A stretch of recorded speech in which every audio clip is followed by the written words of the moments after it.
అనేది తెలియబోతోంది. రైట్. ఇక HIV AIDS అతను 90s లో 80s లో అప్పట్లో చాలా పెద్ద పులిరాజాకు ఎయిడ్స్ వచ్చింది, అవి ఇవి అంటే ఒక రకమైన భయం. ఆ తర్వాత అవేర్నెస్ పెరిగింది, ప్రభుత్వాలు అవేర్నెస్ క్రియేట్ చేశాయి.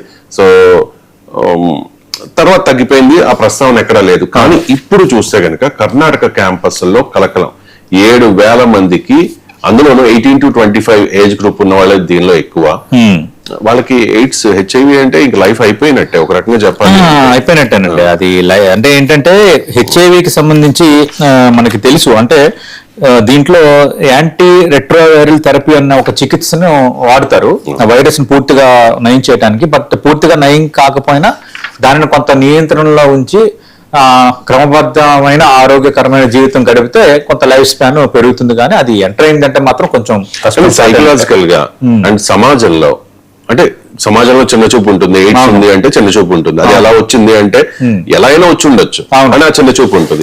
ఫ్యామిలీలో చిన్న చూపు ఉంటుంది. సైకలాజికల్ గా చాలా డిస్టర్బ్ అవుతారు. అందుకే నేను లైఫ్ అయిపోయింది అన్నాను. అంటే ఈ డేటింగ్ యాప్లు ఈ మధ్య కాలంలో బాగా ఎక్కువైపోయాయి. సో ఈ డేటింగ్ యాప్లు మోజులో పడే, ఎందుకంటే ఆ ఏజ్ గ్రూప్ చూస్తే 18 to 25, అంటే వాళ్ళకి పెద్దగా అవేర్నెస్ కూడా ఉండదు ఆ సమయంలో. అవును, ఈ డేటింగ్ యాప్లు ఇంపాక్ట్ ఒకటి ఉంది. అయితే ఇది చాలా సెన్సేషన్ అయ్యింది. కొద్ది నెలల కిందట మనం తెలుసు తెలంగాణలో కూడా ఎయిడ్స్ కేసులు పెరిగాయని ఒక నివేదిక వచ్చింది. ఆ నివేదిక పరంగా తెలంగాణలో ఎయిడ్స్ కేసులు పెరగటం అనేది ఒక అంశం అయితే, తెలంగాణలో హైదరాబాద్ అనేది ఇట్స్ ఐటీ హబ్. ఐటీ ఉద్యోగుల్లో కూడా ఈ హెచ్ఐవి కేసులు వస్తున్నాయన్న రిపోర్టు ఒక సెన్సేషన్ అయిపోయింది. అంటే ఐటీ ఉద్యోగులు అంటే కొంచెం they are more educated, well educated, good conscious ఉంటుంది. కానీ వాళ్ళు కూడా హెచ్ఐవి బారిన ఎందుకు పడుతున్నారు అంటే డేటింగ్ యాప్సా, లేదంటే ఈ విధంగా అక్రమ సంబంధాలు, అవాంఛిత లైంగిక సంబంధాలు, ఇలాంటి పరిణామాల క్రమంలో వాళ్ళు హెచ్ఐవి బారిన పడుతున్నారు.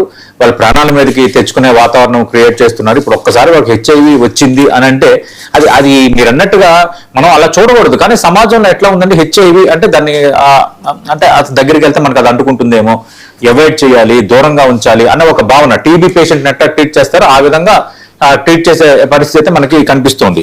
ఇప్పుడు కర్ణాటక అది చాలా ఇంట్రెస్టింగ్ గా ఉంది. కర్ణాటక రాష్ట్ర ఎయిడ్స్ నివారణ సంఘం తాజా నివేదికలో 18 నుంచి 35 సంవత్సరాల మధ్య వయసు గల యువతలో హెచ్ఐవి గణనీయంగా పెరుగుతుందని తేల్చారు. అలాగే 2023-24లో సుమారు 44,500 మంది హెచ్ఐవితో జీవిస్తున్నట్టు నమోదైంది 23-24లోనే. ఇప్పుడు 25-26కి వచ్చేసరికి దాదాపు 20,000 మంది పెరిగారు. అంటే 66,600 మందికి పెరిగారు. ఈ పరీక్షల్లో కూడా 18 నుంచి 25 సంవత్సరాల వయసు ఉన్న వాళ్ళు దాదాపు 7,000 మందికి పైగా కళాశాల విద్యార్థులు, అంటే కాలేజీలు చదువుతున్న విద్యార్థులు ఉండటం అనేది ఇది సెన్సేషన్ అయింది ఎక్కువ.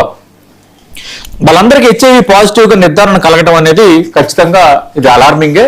ఎందుకంటే హెచ్ఐవికి సంబంధించిన కేసులు ఒకప్పుడు విపరీతంగా పెరిగిపోతున్న క్రమంలో అటు కేంద్ర ప్రభుత్వం, ఏ ప్రభుత్వాలు ఉన్నా దీన్ని ఒక ప్రయారిటీ అంశంగా తీసుకున్నారు. ఎయిడ్స్ నియంత్రణ అనేది వరల్డ్ హెల్త్ ఆర్గనైజేషన్ కూడా దీన్ని ఒక పెద్ద ప్రయారిటీ అంశంగా తీసుకుంది. ఆ నేపథ్యంలోనే కొంత కేసులు తగ్గటము, తర్వాత హెచ్ఐవి అవగాహన పెంచడం, తర్వాత రక్షిత లైంగిక సంబంధాలు, తర్వాత కండోమ్ వాడకం, వీటన్నిటిపైన విపరీతమైన ప్రచారం గట్ట చేశారు.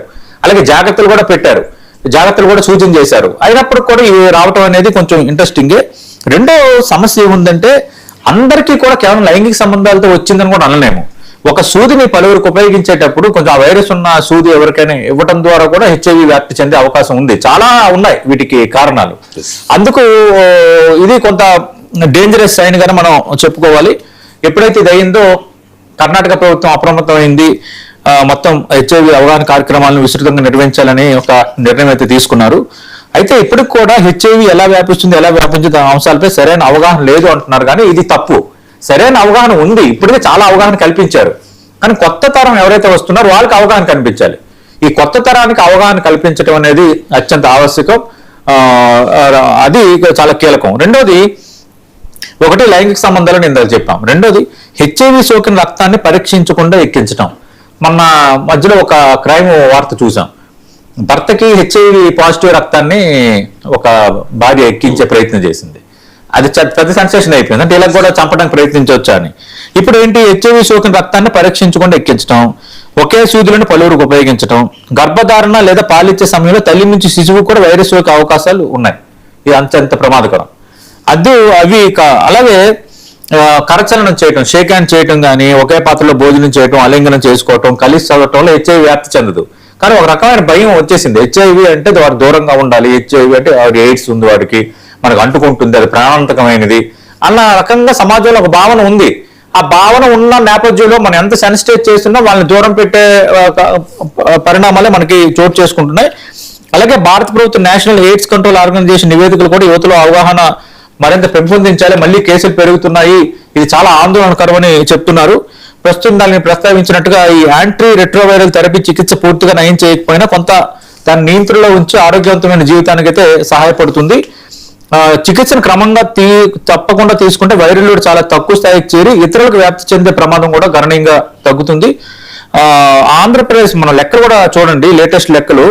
నేషనల్ ఎయిడ్స్ కంట్రోల్ ఆర్గనైజేషన్ గణాంకాల ప్రకారం దేశంలో అత్యధిక హెచ్ఐవి కేసులు ఇప్పుడు మహారాష్ట్రలో ఉన్నాయి. First highest, second Andhra Pradesh, 3 Karnataka. అందుకు ఇదేంటంటే కర్ణాటకలో ఇప్పుడు ఎక్కువ కేసులు వచ్చాయని మాట్లాడుకుంటున్నాం, కానీ లార్జర్ సెన్స్ చూస్తే ఆంధ్రప్రదేశ్లో కూడా కేసులు ఎక్కువ ఉన్నాయి. అందుకు అందరినీ మనం అలర్ట్ చేయాలి. అవగాహన కార్యక్రమాలు 2 రాష్ట్ర ప్రభుత్వాలు, తెలంగాణ ఆంధ్రప్రదేశ్ 2 రాష్ట్ర ప్రభుత్వాలు చేపట్టాలి. మరింత అవగాహన కల్పించాలి, డేటింగ్ యాప్స్పై కన్నుంచాలి. అలాగే తల్లిదండ్రులు కూడా నేను చేస్తున్న సూచన, మిగతా వాళ్ళు కూడా చేస్తున్న సూచన ఏంటంటే మీ పిల్లలు ఏ యాప్స్ వాడుతున్నారు, ఎవరితో తిరుగుతున్నారు, ఎందుకంటే ఆ వయసు అది అంటారు కదా, దాన్ని కౌమార దశ అంటారు.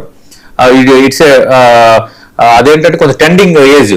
అలాంటప్పుడు వాళ్ళని ఎట్లా సెన్సిటైజ్ చేయాలి, ఎలా ఒక దారిలో పెట్టాలి, వాళ్ళకి ఒక కన్నేసి ఉంచడం అనేది చాలా ఆవశ్యకం. లేదంటే ఇలాంటి హెచ్ఐవి లాంటి బారిన పడి, లేదంటే ఈ లైంగిక సంక్రమణ వ్యాధులు బారిన పడి కొంత సమస్య ఎదుర్కొనే అవకాశం ఉంది. గైనకాలజిస్టులు కూడా ఇప్పుడు కొత్తగా చెప్తున్నారు, మీరు అన్నట్టుగా కర్ణాటక కేసులోనే మనం చూసాం గైనకాలజిస్టుల వెర్షన్.